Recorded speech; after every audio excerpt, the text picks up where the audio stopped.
बिस्मिल्लाहिर्रहमानिर्रहीम। अस्सलाम वालेकुम। आज हम बनाने लगे हैं पुदीने के दही भल्ले, हरे पुदीने के दही भल्ले कह सकते हैं। इस तरह मार्केट से ये दही भल्लियाँ मिलती हैं। इनको मैंने एक प्याली लेके उनको नीम गर्म पानी में 15 से 20 मिनट के लिए भिगो दिया था। भिगोने के बाद ये कुछ इस शक्ल में आ जाएंगे। ये देखें, नरम पड़ चुकी हैं। ये मैंने दही लिया है।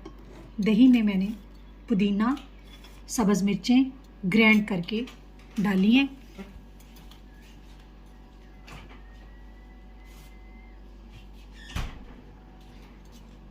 ये इस तरह मैंने बना के रखा हुआ, ये इसमें मैंने ऐड कर लिया।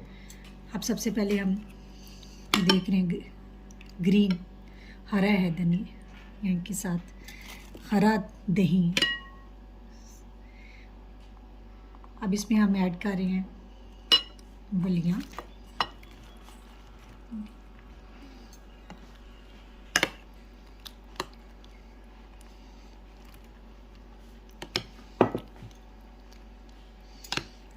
अच्छी तरह मिक्स कर लेंगे ताकि बलियाँ अच्छी से डिप हो जाए इसमें। जो मैंने पुदीना डाला था, 2 सब्ज़ मिर्चें डाली थी और एक चुटकी नमक की सिर्फ इसमें ऐड की थी, क्योंकि हमने चाट मसाला ऐड करना है इसलिए इसमें हमने कम ही डाली हैं चीज़ें। अब इसमें चाट मसाला मैं ऐड कर रही हूँ।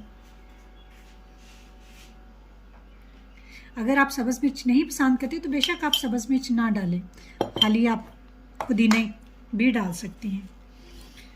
प्याज मैंने काट के वॉश कर ली हैं और कुछ ये पुदीने के बीच मैंने पीस लिए हैं। कुछ ये सलाद पत्ता मेरे पास पड़ा हुआ था, वो मैंने इसमें ऐड कर दिया है। सारी चीज़ें अब मैं इसमें हाफ़ इसमें डालूँगी। हाफ़ डालने के बाद इसको अच्छे से मिक्स कर लेती हूँ। पुदीना आपको पता है वैसे भी बेदी के लिए बहुत अच्छी चीज़ है। पुदीना ज़रूर अपनी खुराक में, अपनी डाइट में शामिल रखें। बदहज़मी से बचाता है, भूख लगाता है, इसके अलावा मैदे की ठंडक देता है। सारी चीज़ें मिक्स कर ली हैं। अब इसमें मैं जो बाकी रह गई हैं वो ऊपर डेकोरेशन कर देती हूँ।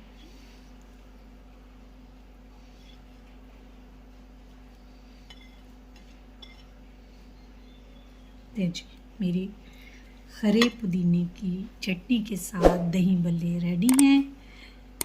मुझे दें इजाज़त, आप इसको करें एंजॉय। अल्लाह हाफिज़।